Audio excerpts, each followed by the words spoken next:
The Mahagathbandhan Alliance, the Rashtriya Janata Dal, RJD, Congress and left parties on Saturday released its manifesto for the upcoming assembly elections in Bihar. From 10 lakh jobs to farm loan waivers, the manifesto has a plenty of promises. The manifesto was released by RJD leader Tejasvi Yadav, while Congress leaders Randeep Surjewala and Shakti Singh Gohil were also present at the press meet among the other leaders.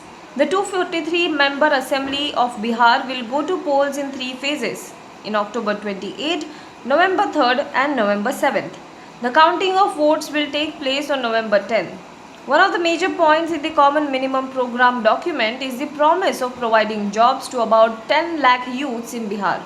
The alliance has promised scrapping of the 3 anti-farm laws in the very first Vidhan Sabha session if it comes to power.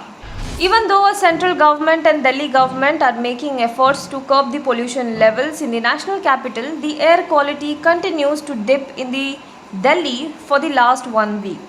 Air quality index is at 294 in ITO, 256 in RK Puram, 286 in Anand Vihar and all 3 in the poor category according to Delhi Pollution Control Committee data.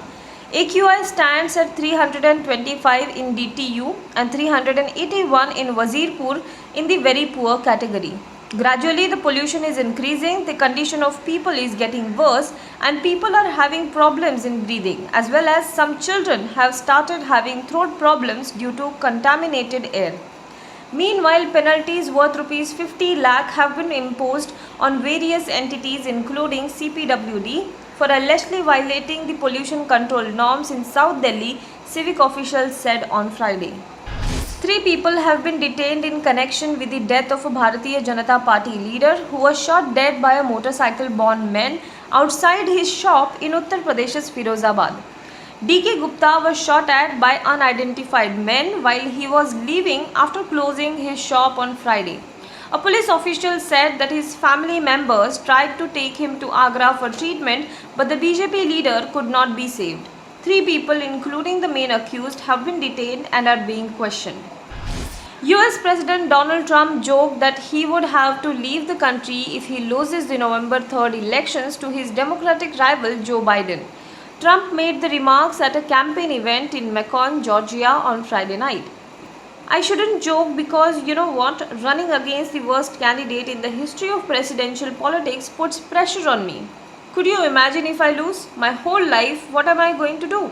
I am going to say I lost to the worst candidate in the history of politics. I am not going to feel so good. Reacting to Trump's statement, the former vice president said in a tweet that I am Joe Biden and I approve this message. The anti-Trump Republican group, the Lincoln Project, posted the video of Trump and captioned it, "Promise."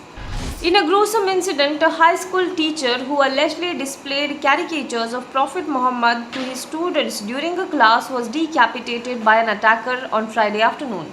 The French police shot the suspect in a nearby town, killing him. The attack occurred near a school in the Paris suburb. The victim is said to be a history teacher who recently discussed caricatures of the Prophet Muhammad in his class. Meanwhile, prosecutors said that they were treating the incident as a murder linked to a terrorist organization and related to a criminal association with terrorists. French President Emmanuel Macron denounced what he called an Islamist terrorist attack and urged the nation to stand united against extremism. He said the attack should not divide France because that's what the extremists want. We must stand all together as citizens. Now be the first to know about the latest updates on our new news app.